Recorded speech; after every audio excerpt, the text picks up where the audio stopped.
ketika kasus ini ditangani kejaksaan adalah untuk menyelamatkan, maka marwah itu tidak akan benar-benar kembali. Pak Jaksa Agung mengambil penanganan itu, artinya berani mengambil itu, sadar betul bahwa ujung ini harus sampai ke persidangan. Apapun yang kita lihat, yang namanya Pak Jampitsus ini kan ya dulu andalan ya, andalannya dan segala macam gitu. Terus kemudian terkena case ini pasti juga Pak JA terpukul lah. Ketika kita ditimpa kesulitan, yang pertama Allah kasih itu bukan jalan keluar. Allah tidak menjanjikan jalan keluar di awal, tapi yang dijanjikan itu adalah batin kita yang lebih terbuka, menerima.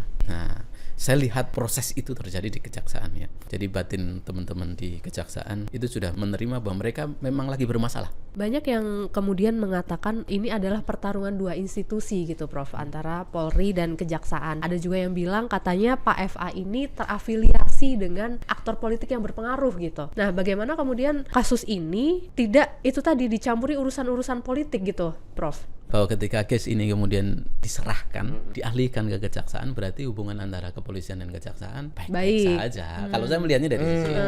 Jadi kalau sisi politik dan segala macam, dan saya tidak punya ilmu di situ, saya tidak melihat di situ.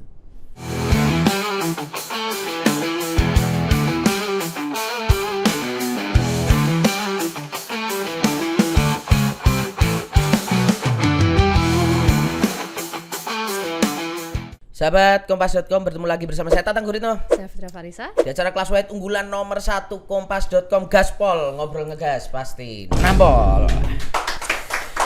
Walaupun di studio dingin, kita mau membahas sesuatu yang masih panas. Ya, masih panas ya. Walaupun Fitri agak flu karena lembur terus ya, karena kemalaman melihat proses penahanan tanpa rompi. Tanpa diborgol. Ada apa sebenarnya ya? Dan kita mau membicarakan itu semua bersama dengan Ketua Komisi Kejaksaan Prof. Pujiono Suwadi. Prof. Puji, selamat pagi. Pagi. Sehat, semangat selalu kayak ini. Lagi sibuk-sibuknya kayak ini Prof. Ya seperti biasa aja lah. Ya. Pengawasan sana sini dan lain sebagainya. Tapi pertanyaannya mulai dari sini dulu Prof. Bagaimana sebenarnya Komisi Kejaksaan melihat situasi atau kasus yang kemudian menjerat Pak Febri ini atau FA gitu dalam situasi kemarin? Karena ada juga yang menyebut bahwa nampaknya perkara yang kemudian melibatkan seorang Jampitsus yang sekarang mantan Jampitsus dalam perkara dugaan korupsi itu baru terjadi sekali dalam sejarah kejaksaan. Nah, ini artinya kan di momen Prof. Puji sekarang ini menjabat sebagai Ketua Komjak, ini kan kasus pertama kali dan besar ini terjadi. Artinya bagaimana teman-teman di Komjak akhirnya melakukan pengawasan dan atensi atas kasus ini, Prof? Kalau jaksa kena kasus pidana sebenarnya juga ini bukan pertama kali ya. Jaksa cuman untuk prominent person dan memiliki jabatan penting ya di kejaksaan dan Jampitsus, etalase, ya bahkan ada mengatakan jantungnya kejaksaan, salah satu jantungnya kejaksaan gitu. Barangkali baru saat ini. Jadi ya ini pastikan mata tertuju pada kejaksaan. Ya kalau saya ibaratkan, kalau ini akuarium nih, nah ini ikannya lagi sakit nih. Pengunjung ini lagi nyari, kalau bukan nyari ikan yang sehat, tapi nyari yang sakit. Karena biasanya kan ikannya sehat tuh ya. Nah ini ikannya sakit, makanya semuanya dipelototin nih, dianggapnya semuanya juga ikut sakit. Nah kan gitu kan sekarang, karena ini jantungnya kan masyarakat menganggap ini sakit nih, maka melototin. Dan akuarium kan semua ngelihat itu gitu. Ya kita lihat ini adalah proses penegakan hukum biasa saja. Jadi ya makanya kita ngawalnya ya sisi yang kita membuat demarkasinya yaitu bahwa ini adalah sisi penegakan hukum gitu. Oke. Nah, kasus Pak Febri ini kan dari awal sebenarnya udah banyak dramanya gitu Prof. Dari pertama penjagaan TNI lah, terus ditemukan emas batangan sampai sekian puluh kilogram lah, terus belakangan ditetapkan tersangka, ditahan, tapi tidak diborgol, tidak pakai rompi. Kayaknya istimewa banget gitu. Publik juga bertanya-tanya kenapa nih? Tambah satu lagi. Apa tuh? Dengan alasan kemalaman. Oh, dengan alasan kemalaman. Nah, ini kayaknya spesial banget. Gimana Komjak memandangnya, Prof? Satu ini ya, ketika kasus ini bukan dilimpahkan ya. Jadi ketika kasus ini kemudian ditangani kejaksaan dari Kortas Tipikor ya, Kortas Tipikor dan Polda Metro Jaya. Sebenarnya kalau bagi Komjak, bagi saya itu malah lebih enak sebenarnya kasus ini tidak ditangani oleh kejaksaan. Kita kan jadi ya tinggal memastikan bahwa yang bersangkutan nanti ujungnya seperti apa gitu kan gitu. Kita lihat nanti mendekati ujung ketika proses misalnya di kepolisian ya penuntutan kita kawal nanti kejaksaan, ketika misalnya ditangani KPK ya berarti kan di KPK sepenuhnya. Tapi kan kemudian dalam perjalanannya adalah kasus ini ditangani oleh kejaksaan. Maka yang kemudian saya tangkap kalau ditangani kejaksaan karena kemarin itu ikannya sakit tuh ya. Dan ketika beberapa survei mengatakan, survei lembaga penegak hukum paling dipercaya publik trustnya paling tinggi adalah kejaksaan, dan sekarang mendapat badai seperti itu, pasti kan kepercayaan itu drop tuh kan, kepercayaan itu drop. Nah, satu-satunya cara untuk mengembalikan kepercayaan itu adalah menangani kasus ini dengan serius, yang kita tangkap kan gitu. Sehingga ketika kemudian kejaksaan menangani kasus ini, maka pikiran saya ini pilihan yang harus diambil, tidak ada pilihan lain adalah menanganinya harus dengan serius nih. Serius itu kan menurut saya dua hal. Pertama adalah satu, publik akan menilai jeruk makan jeruk, conflict of interest itu kan, conflict of interest. Makanya sejak awal nih kita sampaikan, Pak Jaksa Agung ini publik pasti akan menilai jeruk makan jeruk, dan Pak Jaksa Agung juga melihat melihat itu, makanya kemudian kan penanganan kasus ini dilimpahkan pada tim 9. Yang tim 9 itu tidak ada kaitannya dengan gedung Bundar kan, di Bitsus, dan penanganannya juga tidak di gedung Bundar. Awal-awal saja ketika di gedung Bundar itu terus kita sampaikan sebaiknya jangan di gedung Bundar. Oh, artinya berkantornya malah bukan di gedung Bundar. Jadi penanganan kasus itu tidak di gedung Bundar, itu di gedung utama. Di lantai 20 gedung utama, itu tempat steril betul, sehingga kalau kemudian untuk ya setidaknya simbolisasi conflict of interest-nya terkurangi. Ya, terkurangi bahwa ini yang nanganin bukan Bitsus, termasuk ketika kedatangan Pak Kuntadi. Kan Pak Kuntadi itu kan apapun kan dulu dirdiknya Pak ex-Jampitsus ya, Pak Febri. Maka Pak Jaksa Agung juga sudah mengatakan bahwa Pak Kuntadi tidak leader dari tim 9. Tim 9 leadernya tetap Pak Rudi Margono. Nah, ini menunjukkan satu komitmen serius nih kejaksaan untuk menangani kasus ini. Kita bersyukur itu sebenarnya, bahwa ini karena satu-satunya cara menurut kita adalah serius menangani kasus ini. Kalau enggak marwahnya akan semakin jatuh. Ini pertaruhan betul menurut saya. Nah, yang kedua adalah soal transparansi. Nah, kan dalam kondisi seperti itu saya juga membaca ada situasi kebatinan yang tidak cukup nyaman ya. Termasuk juga ketika mempublikasikan setiap tahapan itu awal-awal. Makanya kan tahap-tahap awal publikasi itu kan monolog kan, monolog. Nah itu saya membaca itu, tapi bahwa itu harus disampaikan tahapan itu, bahwa memang suasana publik yang histeria itu, yang sangat histeria itu kan bukan mencari pembenaran sebenarnya kan. Kalau dalam teori-teori sosial dalam tahap histeria publik itu dia tidak mencari pembenaran, tapi dia mencari korban untuk disalahkan. Nah, ini kan teori sosial bilang begitu kan. Nah, yang saya baca juga begitu. Publik apapun yang kemudian dipilih oleh Kejaksaan Agung ketika tidak berhati-hati, salah sedikit pasti akan menjadi sorot. Lampu sorot itu ke sana. Dan itu tadi bukan mencari kebenarannya, tapi justru mencari siapa yang kemudian dikorbankan. Nah, termasuk salah satunya tadi yang disampaikan bahwa tahapan kalau dalam proses integrated criminal justice system itu bahwa orang kemudian dipanggil saksi, tersangka, ditahan gitu kan. Tapi ada faktor-faktor elementer ini sebenarnya ya.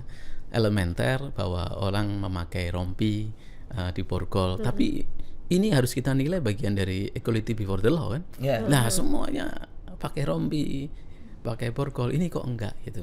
Meskipun ini elementer, tetapi kan lampu sorot ke sana. Nah, ke sana. Maka kemudian yang elementer ini menjadi dominan kan. Kemudian. Jadi bahwa seharusnya kita mengapresiasi langkah tegas melakukan penahanan itu. Tapi karena lampu sorotnya adalah ke sana, maka yang tadi saya sampaikan bahwa publik itu akan mencari korban kan. Maka kesalahan itu dianggap sebagai pencarian korban tadi. Kesalahan elementer itu menjadi kesalahan yang cenderung dominan, menutup prestasi yang kemarin disampaikan, yang telah dilakukan dengan melakukan penahanan itu.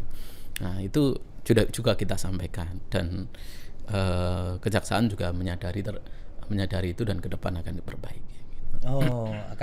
Artinya di sini bisa dikatakan bahwa Prof Puji dan teman-teman di Komjak sudah memberi masukan kepada Jaksa Agung, dan kemudian Jaksa Agung juga memahami itu dan ada komitmen untuk kemudian memperbaiki. Jadi kalau soal konflik of interest segala macam, Pak Jaksa Agung menurut kita juga sudah memikirkan sejak awal, dan kemudian gagasannya ternyata sama dengan kita. Termasuk tadi yang sampaikan tim 9 segala macam. Bahkan ketika diskusi di Kompas sebelum tim 9 diumumkan, saya sudah sampaikan resources di kejaksaan itu banyak.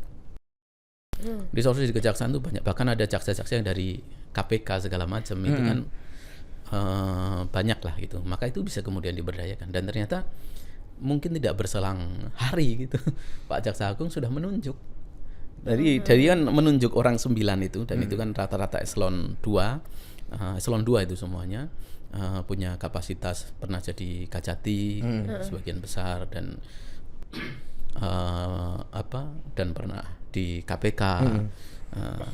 Jadi itu kan tidak sekali langsung kemudian kan mungkin kan juga sudah di profiling dulu satu persatu. Nggak asal tunjuk yang ada proses itu, sehingga selaras itu. Dan yang kedua juga gagasan soal tahapan itu ternyata kemudian juga selang kita diskusi di Kompas ketika itu, kemudian juga kejaksaan langsung kemudian setiap tahapan itu disampaikan, meskipun kemudian penyampaiannya bisa jadi belum menjelaskan semuanya ya. Belum menjelaskan tuh ada dua hal yang saya tangkap. Pertama adalah bisa jadi ya tadi kita tangkap soal suasana kebatinan. Nah, yang kedua adalah itu bisa jadi bagian dari strategi dari proses penanganan perkara ini. Kalau sampaikan secara detail bisa jadi publik paham, tapi bisa jadi nanti jadi pukulan balik ketika di persidangan.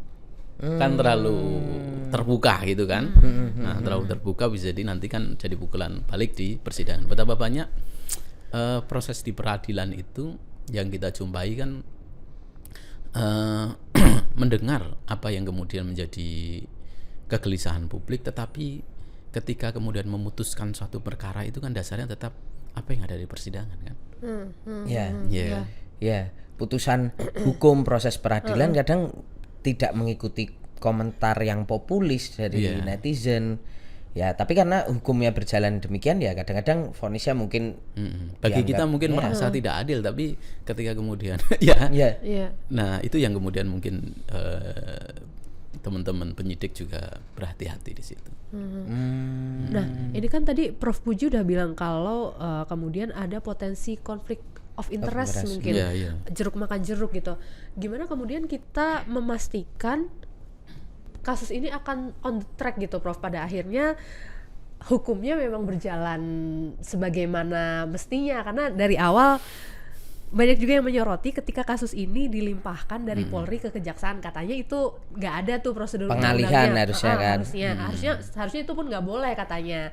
Nah, dari situ aja sepertinya sudah ada tanda tanya gitu. Gimana kemudian sekarang kasusnya sudah di Kejaksaan, yang ditangani pejabatnya Kejaksaan, gimana kasus ini pada akhirnya tetap bisa on the track? Ya, pertama begini soal pengalihan pelimpahan ya. Kalau bagi saya pribadi sebenarnya sebagai ketua komisi kejaksaan ya, tentu kalau case ini ditangani oleh institusi lain, pekerjaan kita jadi berkurang. Ya kan itu clear tadi di awal ya. Jadi itu. Nah, tapi kalau kemudian kita ngomong soal kebiasaan ya para pakar mengatakan ini tidak biasa. Nggak biasa. Tapi sesuatu yang tidak biasa itu bukan berarti tidak Boleh. boleh. Ya dulu kasus Asabri juga dulu pertama juga di tangan institusi lain, kemudian juga dialihkan ke kejaksaan. Itu juga sudah terjadi. Beberapa kasus yang lain juga sudah ada. Dan kalau kemudian yang memang yang diatur di dalam KUHP itu, ini kalau kita ngomong soal teori ya, saya agak serius sedikit nih. Takutnya kan kalau teori takutnya salah. Iya. Ya satu di dalam KUHP itu yang diatur itu memang pelimpahan, bagian dari integrated criminal justice system, bahwa penyidikan yang dilakukan oleh kepolisian nanti ketika penyidikan ditemukan peristiwa pidananya, tersangkanya, terus kemudian sudah cukup disampaikan kepada kejaksaan akan memeriksa, kalau sudah dinyatakan lengkap maka kemudian itu dilimpahkan nanti proses penuntutan kan begitu. Jadi namanya pelimpahan. Itu dalam pola koordinasi diatur dalam KUHP. Tetapi dalam hukum itu juga selalu ada kata-kata begini. Ini kaidah fikih juga. Barangkali para ahli-ahli hukum juga tahu kaidah fikih ini. Sesuatu yang tidak dilarang itu berarti sesuatu yang tidak diatur itu bukan berarti dilarang. Kan kaidah fikih ya. Iya. Bagaimana kemudian kita menerjemahkan itu ya, bahwa kalau kemudian di KUHP itu tidak secara tegas melarang, berarti memang sesuatu itu bisa kemudian dilakukan. Dan dalam prakteknya memang sudah terjadi. Nah, justru kemudian saya nilai positifnya itu adalah ketika yang membedakan dengan Asabri ya. Kalau di Asabri itu dulu belum ada tersangkanya, ya kan? Kalau di kasus ini Kortas Tipikor itu sudah mengunci dua nama kan. Mau tidak mau kejaksaan ketika menerima pelimpahan ini, meskipun kemudian dengan sprindik baru ya, mau tidak mau kejaksaan harus kemudian menetapkan dua orang ini juga sebagai tersangka dengan sprindik baru. Dan tentu polisi juga ketika itu Kortas Tipikor menetapkan tersangka, bukan sembarang menetapkan. Dasar juga sudah dilakukan, segala macam alat bukti segala macam sudah, dan kemudian benar di kejaksaan juga dua orang yang sudah ditetapkan sebelumnya itu juga ditetapkan sebagai tersangka oleh kejaksaan, dan kemudian prosesnya akan berlanjut itu. Nah, jadi itu. Jadi kalau pilihan sebenarnya ya lebih enak ini bukan kejaksaan, tapi ketika kemudian apapun itulah ya, apapun itu sekarang kan ini sudah di kejaksaan. Justru ketika saya sampaikan tadi, ketika ini case ini ada di kejaksaan pertaruhan betul nih. Ketika menerima kasus ini kemudian ditangani, kalau dalam kacamata saya tidak mungkin itu nanti pilihan yang dilakukan adalah menyelamatkan seseorang, apalagi 2 orang, apalagi 3 orang. Kalau kemudian ketakutan saya dan ketakutan kita itu terjadi, misalnya benar bahwa ketika kasus ini ditangani kejaksaan adalah untuk menyelamatkan, maka marwah itu tidak akan benar-benar kembali. Kan gitu kan? Malah kan bisa jadi runtuh ya sepenuhnya gitu ya, Bro. Nah, dan Pak Jaksa Agung mengambil penanganan itu, artinya berani mengambil itu, sadar betul bahwa ujung ini harus sampai ke persidangan. Dan saya baca juga begitu. Jadi ya ujung ini sampai ke persidangan tetap ke sini. Meskipun tetap ya dengan tersangka bisa melakukan pembelaan ya, sebagaimana diatur dalam KUHP.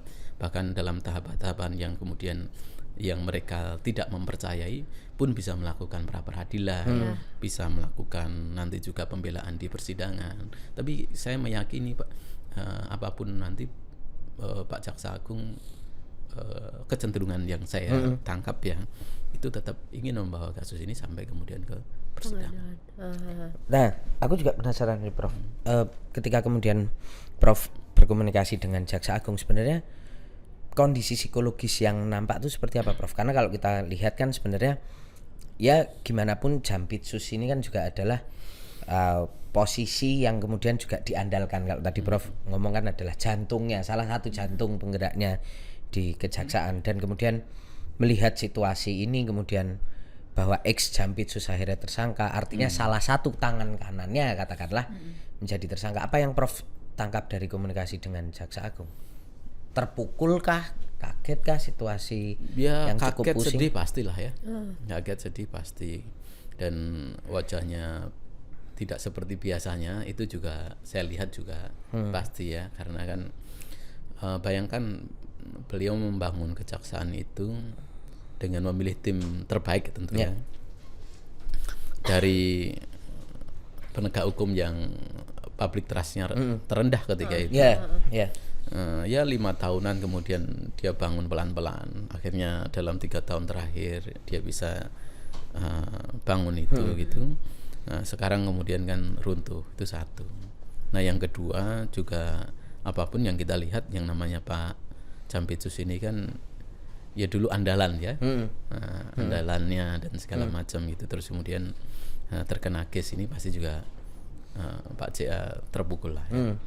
Tapi ada arahan khusus dari Pak JA ke Komjak seperti apa, Prof? Ada no arahan Kan nggak bisa juga kan, Komjak kan independen ya harusnya. Nggak ada arahan, malah justru Pak JA minta masukan-masukan kepada kita, kira-kira publik seperti apa. Nah itu yang kemudian Pak JA ingin tangkap. Ya misalnya yang kita sampaikan adalah soal 2 hal itu tadi yang jadi sorotan utama ya, soal conflict of interest. Ya memang belum memuaskan betul ya, euforia publik, histeria publik ya, histeria publik itu belum terjawab betul, tetapi setidaknya secara simbolis itu sudah dilakukan, ya, sudah dilakukan. Nah yang kedua adalah soal transparansi, meskipun juga penjelasannya belum kemudian memberi pemahaman yang utuh. Bahkan hari ini kan pertanyaannya sebenarnya kasusnya apa sih, kasusnya apalagi kan sudah ada bantahan dari pengacara kan, pasti kan juga ada 2 opini lah yang 2 opini di publik itu yang kemudian muncul. Ya itu menurut saya juga wajar lah ya, wajar. Tetapi setidaknya yang mereka lakukan teman-teman kejaksaan itu sudah agak melepaskan dari beban-beban kebatinan yang berat kemarin, sehingga case ini harus ditangani dengan serius, disampaikan ke publik gitu ya, sampaikan ke publik setiap tahapannya. Makanya setiap pemeriksaan saksi, setiap penggeledahan, setiap apapun itu disampaikan ke publik. Gitu. Nah, apa yang membuat cuaca ini rasanya semakin ini Prof, semakin cerah? Artinya kalau awal ada beban psikologis yang kemudian Prof baca, dan sekarang nampaknya semakin kejaksaan mungkin kalau Prof bilang tadi berbenah dan kayaknya semakin berani dalam mengungkapkan komunikasi secara terbuka. Menurut Prof, atau yang mungkin Prof juga sempat mengalami atau mendapatkan informasi, apa yang mengubah mental ini menjadi semakin yakin? Ini yang saya yakin ya, saya sebagai orang Islam nih ya, orang Islam dan kita semua orang beragama. Kalau dalam Islam itu ada surat Taghabun tuh, Taghabun, tapi saya lupa ayatnya, ayat 11 atau ayat berapa itu. Ketika kita ditimpa kesulitan, yang pertama Allah kasih itu bukan jalan keluar. Allah tidak menjanjikan jalan keluar di awal, tapi yang dijanjikan itu adalah batin kita yang lebih terbuka, menerima. Nah, saya lihat proses itu terjadi di kejaksaan ya. Jadi batin teman-teman di kejaksaan itu sudah menerima bahwa mereka memang lagi bermasalah. Ya, ya kan? Maka masalah itu harus diselesaikan. Awal kan hampir tidak percaya kan? Ya awal kaget, nggak percaya. Hampir nggak percaya kan. Nah sekarang kan mereka sudah menerima bahwa mereka sedang bermasalah dan masalah ini harus diselesaikan. Diselesaikan. Nah jadi ibaratnya kalau menemukan penyakit ini harus kemudian diobati, disembuhkan. Bahwa kesembuhannya dari mana? Ya obat vitamin itu salah satunya yang sering saya sampaikan adalah sorotan publik. Itu adalah obat vitamin untuk kita mendengar gitu. Walaupun itu pahit sekalipun gitu ya. Meskipun itu pahit gitu ya. Meskipun itu pahit itu ya itu harus kemudian didengar gitu. Ya walaupun kemudian obat vitamin itu misalnya kita minumnya seharusnya ya, itu pilnya langsung satu kita telan ini hancurin digerus dulu gitu. Tapi itu diminum semuanya juga, diminum semuanya juga gitu ya. Ya memang yang saya lihat itu. Ya. Gitu. Sehingga saya meyakini bahwa makanya awal saya yakin bahwa case ini pasti akan sampai ke persidangan. Nah, terlepas dari bahwa pengacara dari para tersangka juga punya hak untuk melakukan pembelaan. Ya. Prof, banyak yang kemudian mengatakan ini adalah pertarungan dua institusi gitu Prof, antara Polri dan Kejaksaan. Ada juga yang bilang katanya Pak FA ini terafiliasi dengan aktor politik yang berpengaruh gitu. Nah, kalau mengutip kata Prof Mahfud bilang bahwa di urusan kasus-kasus itu tidak menutup kemungkinan akan adanya pengaruh politik lah, intervensi politik gitu. Nah, bagaimana kemudian kasus ini tidak itu tadi dicampuri urusan-urusan politik gitu, Prof? Ya, saya tuh taunya hukum ya. Politik saya juga belajarnya dari Mas Tatang itu baru mau belajar gitu. Jadi satu wartawan baru. Lulus kapan hari, Prof? Baru 10 tahun. Iya kan. Kita nggak tahu lah urusan politik seperti itu. Jadi ya saya lihatnya sejak awal bahwa ini adalah murni soal penegakan hukum saja.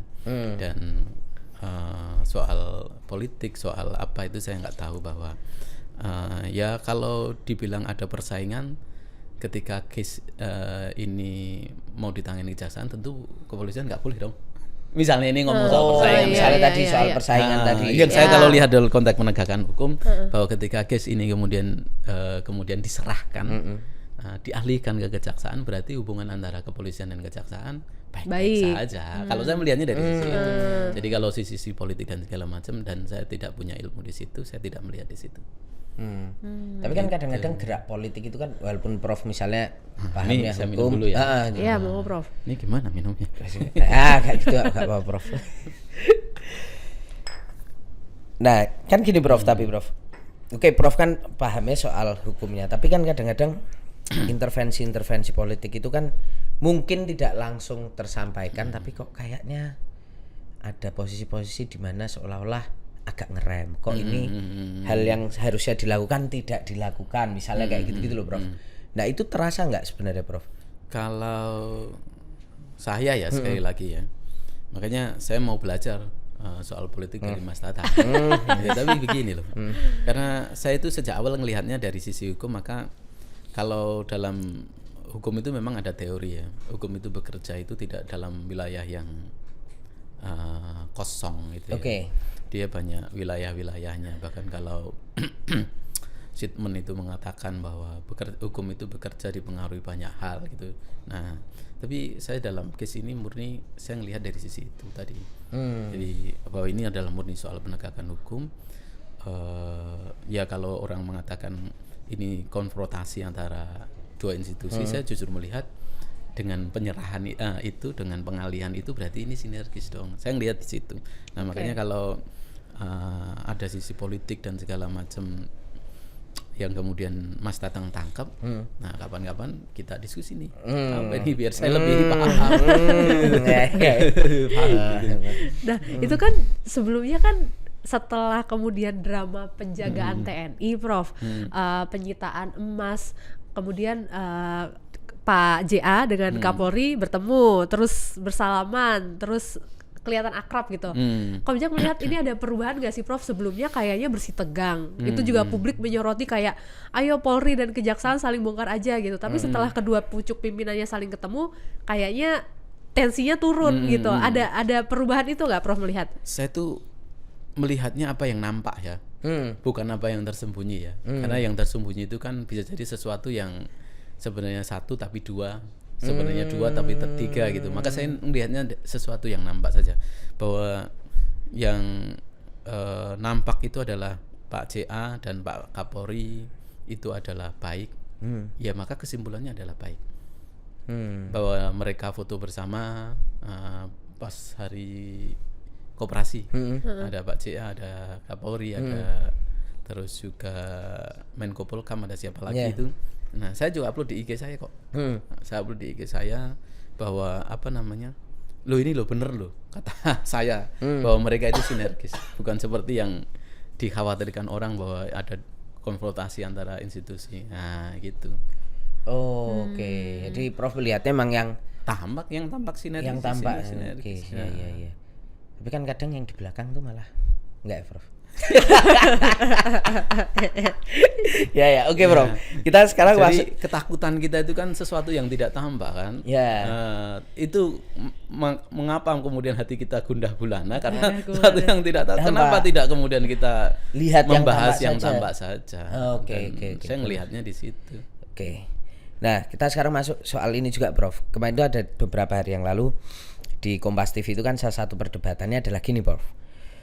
Pengacara FA ini yang namanya Febri juga ini kita mempertanyakan juga kenapa kok seolah-olah ini tuh sebenarnya kliennya ini disangkakan itu tuh pakai kasus yang mana nih atau perkara yang mana, karena kan sejauh ini kayaknya ada 4 sprindik ya, Prof, sudah keluar. Nah, kemudian yang bertanya adalah pidana asalnya, karena kok seolah yang kemudian sedang dicari terus sama kejaksaan adalah soal TPPU-nya, sementara korupsinya nggak ada. Logisnya yang kemudian mungkin muncul ini, Prof, ini mohon pencerahan juga. Kadang-kadang kan TPPU itu kan seringkali terjadi setelah ada kasus korupsinya ditentukan, baru kemudian ditentukan oh ini kayaknya ada dugaan pencucian uang. Nah, ini kemudian yang dipertanyakan adalah kok kayaknya TPPU-nya, tapi klien saya ini korupsinya di sebelah mana? Nah, itu gimana, Prof? Ya. Melihatnya. Jadi ini juga kita luruskan sedikit ya. Ada 2 hal. Pertama, kalau apa yang disampaikan oleh pengacaranya tersangka itu ya hak pembelaan ya, sah, wajar. Ya benar versi dia disampaikan itu wajar-wajar saja, dan dalam konteks sekarang ya, dan ada ruang untuk menyampaikan itu, kemudian kan wajar-wajar saja. Nah, yang kedua yang mau saya sampaikan adalah ini yang menurut saya penting. TPPU ini adalah tindak pidana yang memang harus ada tindak pidana asalnya. Tetapi tindak ada pidana asal itu belum berarti harus selesai. Ya misalnya jadi bisa kemudian predikat krem itu sama-sama diusut, ya, terus TPPU-nya diusut juga bisa. Ya, jadi tidak harus kemudian tindak pidana asalnya itu selesai dulu. Misalnya orang mencuri nih, mencurinya itu sudah diputus pengadilan, baru kemudian diusut TPPU, nggak harus. Misalnya orang mencuri, terus kemudian uangnya dikasihkan kemana-mana, dan mencurinya bukan hanya 1.000-2.000 ya, mencurinya kemudian yang banyak sekali. Nah, itu mencurinya tetap diusut, terus kemudian uangnya kemana-mana itu diusut TPPU juga bisa. Nah, jadi pelaku pencuri, pelaku TPPU bisa beda orang. Oke. Ya. Itu dalam pengusutan ya, Prof. Iya. Tapi kalau kemudian dalam situasi ini kemudian TPPU-nya ketemu, tapi pidana asalnya korupsinya nggak ketemu, itu gimana, Prof, akhirnya? Pasti ada tindak pidana asalnya. Jadi misalnya nanti dalam putusan pengadilan misalnya ada 3 pelaku korupsi A, B, C. Ada 2 pelaku TPPU. Ya, A, B, C, D, E, F misalnya ya. Sampai F nih ya. Sampai F. Nah, bisa berarti kan ada D, E, F yang tidak melakukan korupsi tapi melakukan TPPU. Okay. Iya kan? Nah, kemudian di persidangan kemudian berjalan beriringan. Nah, beriringan ini proses persidangan antara korupsi dan TPPU-nya. Nah, ini diputuskan bisa jadi yang ABC ini yang kena hanya AB ya, C-nya bebas bisa jadi ya, C-nya bebas, D, E, F-nya tetap kena TPPU. Artinya bisa jadi orang hanya melakukan pencucian uang tapi dia tidak melakukan dalam korupsi. Bisa jadi. Karena dia ibaratnya kalau di misalnya di kejahatan kriminal yang enteng-enteng, misalnya dia nggak nyolong tapi dia penadah. Itu wes maksudnya gitu ya, Bro? Iya, begitu, mirip-mirip begitulah. Iya. Atau jadi adanya penadah karena ada pencurian. Ini sama. Adanya TPPU karena ada korupsi. Ya nggak harus korupsi, pidana apapun. Tapi harus ada pidana asalnya. Dan pidana asal itu tetap kemudian kan diusut. Tapi belum tentu orang yang melakukan TPPU dia melakukan korupsi. Pidana asal. Iya, gitu. Iya. Jadi ya bisa jadi gitu. Jadi tadi ya bisa jadi ini DEF Nah, tapi pelaku korupsinya orang lain kan. Bisa jadi kan begitu. tapi dalam case Pak Febri ini tetap pidana asalnya sebenarnya masih berproses gitu ya Prof ya. Ada yang mungkin sudah selesai kan, ada 3 kan. Hmm. Ada, saya belum baca sprindiknya ya. Iya. Nah, tentu kan nanti dari orang kan bacanya dari sprindik itu. Misalnya korupsi apa dan TPPU-nya apa misalnya. Kan. Nah itu kan bisa dibaca sprindiknya. Tapi logikanya yang saya sampaikan tadi itu. Jadi bisa jadi adalah pelakunya ABC. Nah ada DEF pelakunya korupsi ABC, DEF ini pelaku TPPU gitu. Iya. Tapi bahwa korupsinya tetap harus ada. Iya. Prof, ditarik mundur ke belakang ketika rumah Pak Febri di Sentul digeledah, temuannya kan banyak banget Prof. Selain 74 kg emas, ada juga uang gitu. Pak Febri sudah mengakui bahwa memang rumah itu miliknya gitu, tapi persoalan hartanya siapa ini katanya ada yang punya gitu. Nah belakangan muncul pengakuan dari pengacara Don Rito katanya itu hartanya dia gitu. Nah tapi publik terus nggak percaya, ini mungkin sengaja membuat pengakuan untuk dikorbankan aja untuk melindungi orang lain atau pihak lain yang mempunyai kekuatan lebih besar. Kalau Komjak melihatnya gimana Prof? Percaya dan tidak percaya kita itu kan dalam konteks penegakan hukum harus diiringi pembuktian kan. Ya bisa jadi kita juga nggak percaya gitu kan. Mas Tata nggak percaya, Mbak Fitri nggak percaya. Tetapi benar nggak kemudian uang itu milik Pak FA misalnya. Nah itu kan harus kemudian dirangkai dalam pembuktian hukumnya. Kan itu yang harus kemudian dirangkai. Atau misalnya kita balik, bahwa klaim uang itu dimiliki oleh DR misalnya. Ya ngaku boleh saja kan. Tapi bahwa bukti kepemilikan itu dalam nanti dibuktikan bukan hanya sekedar untuk meyakinkan publik, tetapi kan nanti di persidangan juga Ya harus ditunjukkan bahwa itu uang saya. Iya. Bukti uang kamu apa? Apalagi kalau TPPU ya. TPPU itu agak rumit lah. Pembuktian di persidangan agak rumit. Jadi misalnya uang dari bahkan ada hakim yang strike betul ya. Misalnya uang itu adalah hasil tipikor. Itu harus termasuk nomor seri itu dicek. Dalam beberapa hal sudah dicek. Nomor seri uang itu. Iya, nomor seri dicek. Kalau itu masih prosesnya menyimpan ya, belum sampai kemudian mengaburkan segala macam. Jadi ini dari perilaku kejahatan kemudian uang itu disimpan gitu kan. Jadi baru nyimpan kan, belum kemudian dikaburkan, belum kemudian untuk bisnis-bisnis yang lainnya kan. Itu dicek itu. Jadi dicek nomor serinya sama apa tidak. Nah, kecuali kalau sudah kemudian digunakan untuk bisnis itu menghasilkan, itu lain cerita. Nanti akan diruntut soal aliran volume money-nya kan gitu. Nah, sampai begitu. Tapi kalau baru kemudian ini dari perilaku tindak pidana, terus kemudian uang itu disimpan, dicek. Ya kayak motor lah misalnya penadah. Iya. Misalnya dicek nomor rangkanya betul sama apa tidak, nomor mesin platnya sama apa tidak, kan dicek begitu. Ya sama-sama merek bisa jadi kan motornya beda. Iya. Maka tidak bisa kemudian dia jadi barang bukti. Berarti ini enggak nih kan misalnya kan gitu ya. Jadi ya kadang makanya kan kepercayaan dan ketidakpercayaan kita itu yaitu menjadi bagian dari kita kontrol ya. Tetapi bagi kejaksaan tentu misalnya itu meyakini bahwa uang tersangka salah satu tersangka, ya itu harus kemudian dirangkai di sana. Termasuk kemudian ketika kemudian ada yang mengklaim uangnya itu apa betul uangnya itu, dia juga harus bisa membuktikan bahwa uang itu benar-benar miliknya. Kan gitu. Dan jumlahnya besar banyak, gitu. Iya. Itu banyak. yang harus dibuktikan ya, dan nggak Iya, mudah. Tapi kalau banyak yang pengen narasi, ngaku-ngaku juga banyak loh. punya saya itu bisa. Mas Tatang bisa Tatang jadi. juga bisa ngaku-ngaku. Ada uang saya itu, ada emas saya itu, misalnya gitu ya. Mana buktinya? Kalau Mas Tatang kan nggak punya Mas, yang punya Mas Mbak Fitri. Oh iya. Iya. Tapi saya nggak punya emas. Ya tentu, dan nggak punya Mbak juga nih Prof. Prof ya apa Prof, tolong Curhat dikit colongan ya.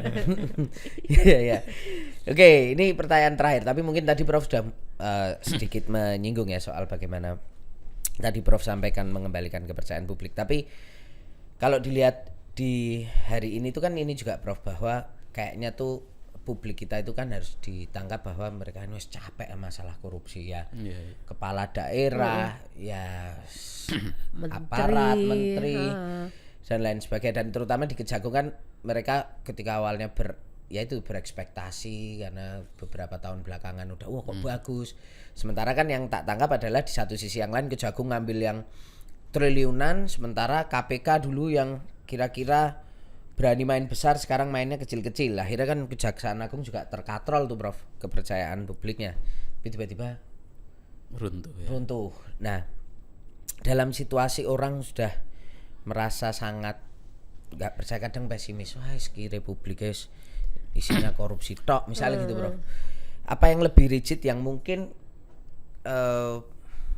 Prof sampaikan gitu kepada Jaksa Agung, dan mungkin kan Komjak ini kan juga bertanggung jawab sama presiden juga atau Prof.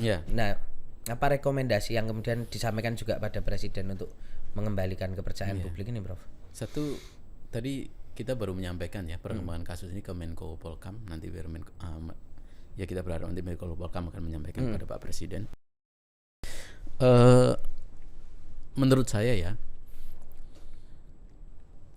jalan utama mungkin juga akan banyak jalan alternatif yang bisa ditempuh, tapi menurut saya jalan utama yang harus kemudian ditempuh itu adalah penguatan pengawasan. Jadi penguatan pengawasan, khususnya pengawasan internal apalagi eksternal. Ya kita jujur lah ya, kalau pengawasan internal kita juga, Pak Jambas ini kan bagian dari pengawas internal ya. Beliau juga orangnya firm dan komitmennya juga baik gitu. Baik, dan salah satu dia menjadi ketua tim ini menurut saya menguji beliau, dan dalam tahapannya beliau juga firm itu. Nah yang kedua penguatan eksternal itu, saya di beberapa kali kesempatan juga menyampaikan sebenarnya penting untuk melakukan penguatan eksternal itu ya Komjak, Kompolnas termasuk KY itu biar lebih bergigi. Mungkin nggak, misalnya ini gagasan liar ya salah satu ya. Ya selama ini kan pengawas eksternal itu hanya memberi rekomendasi kan. Iya kan, memberi rekomendasi. Kita bisa mengambil alih pemeriksaan ulang, itu juga bisa lakukan. Tapi kan ujung dari pemeriksaan ulang tetap yang memberikan sanksi bukan kita Pak. Yang memberikan sanksi bukan pengawas eksternal, tetap institusi dalam kan. Nah kita ya ini gagasan ya, mungkin salah satu pembuat undang-undang bisa mengkaji juga apakah perlu misalnya kan orang mengatakan bahwa untuk membersihkan lantai harus dari sapu yang bersih gitu kan. Nah mungkin nggak seandainya dalam rangka membersihkan sapu ini pengawas eksternal itu kewenangannya ditambah sedikit. Apa tuh? Penyelidikan, saya penyelidikan ya terhadap internal penegak hukum. Iya benar Prof. Benar, karena tadi juga menurutku gini Prof. Kalau ketika yang terjadi adalah kasus kayak Febri Ardiansyah ini kan dia udah atasan di kejaksaan dan kemudian ketahuannya sama aparatur penegak hukum yang lain. Tapi ketika di situ ada Komjak misalnya atau ada Kompolnas yang kemudian ya bisa di dalam sendiri untuk melakukan penyelidikan karena kan ini eksternal. Iya. Nah itu juga jadi penyelidikan saja, karena penyelidikan aja ya. Jadi ketika kita hanya menemukan peristiwa pidananya, kayak misalnya Komnas HAM. Komnas HAM itu kan juga punya kewenangan penyelidikan. Nah, kita diberi kewenangan untuk melakukan penyelidikan terhadap tindak pidana korupsi utamanya atau penyalahgunaan wewenang yang dilakukan oleh aparat penegak hukum. Jadi misalnya ya Komjak ya tentu tupoksinya, Kompolnas tupoksinya, KY tupoksinya. Nah ketika kemudian peristiwa pidananya terpenuhi, maka kita serahkan kepada penyidik. Ya, kita serahkan kepada penyidik. Ya penyidik memang nanti aparat internal lagi, tetapi bisa jadi penyidik itu nanti adalah WAS. Ya, Jambas. WAS internal. WAS internal. Bisa jadi di kepolisian nanti penyidiknya siapa juga. Tapi dengan dengan penguatan pengawas eksternal itu menurut saya ya, ini salah satu cara untuk kita mewujudkan sapu yang bersih. Tadi. Meskipun tadi jalan-jalan yang lain yang memungkinkan ada ya, Iya. tetapi salah satu jalan utama yang mungkin bisa ditempuh adalah penguatan pengawas eksternal. Kalau tidak dilakukan penguatan pengawas eksternal, ya menurut saya juga antara penting dan nggak penting akhirnya kan. Akhirnya ya. Betul. Ya karena ya itu rekomendasi Rekomendasi, ya ya. gitu ya Prof ya. Iya. Padahal ya. Kalau kita punya kewenangan untuk menyelidik nih, ini dugaan penanganan kasus, tapi ada dugaan, dan kita kan dasarnya laporan tuh kan, ada laporan ini meres atau apa gitu kan. Ya itu kan sering itu ya. Kita temukan nih peristiwa pidananya. Ya. Nah dari peristiwa pidana yang kita temukan, kita sampaikan kepada WAS, tolong proses pidana. WAS bukan penegakan etik ya, tapi juga menyidik akhirnya sampai kemudian menuntut umum. Nah ini yang kemudian harus dirangkai. Gitu. Kalau sudah terjadi peristiwa pidananya nggak mungkin kan nanti tidak jalan gitu. Tapi kalau kemudian hanya etik, hanya apa gitu kan dianggap kurang bergigi. Kurang bergigi. Ya. Betul. Usulan Prof Puji ini berarti harusnya sampai ke Pak Presiden nih. Ya. Pembuat undang-undang Pak Presiden bisa atau DPR bisa. DPR ya. Siap gitu Prof. Makasih. Terima kasih banyak ya Prof. Sama-sama. Siap. Kita harapkan juga ini Komjak ini memang ini juga pembuktian untuk Komjak loh Prof. Iya. Mengawasi dan mengawal ini kasus. Iya. Makin sibuk ini nanti Prof Puji nih. Prof nampaknya sudah sangat kurang tidur kayaknya. Aduh. Kita minum kopi dulu. Sambil saya tutup. Prof matur gelas seruput ya. Terima kasih ya Prof, matur nuwun sudah Terima kasih datang. banyak ya, Prof. Nanti kita diskusi lagi. Gitu sahabat Kompas.com, obrolan dengan Ketua Komisi Kejaksaan Prof Pujiono Suwadi, semoga mencerahkan, semoga bisa menjadi satu masukan untuk melihat situasi ini dan terus mengawasi kasus ini sampai nanti kata Prof Puji sampai ke pengadilan gitu. Terima kasih. Akhir kata saya Tatang Gurito. Saya Frida Farisa. Kita mengucapkan terima kasih dan sampai berjumpa di Ngegas dan Nampol selanjutnya. Dah. Bye bye.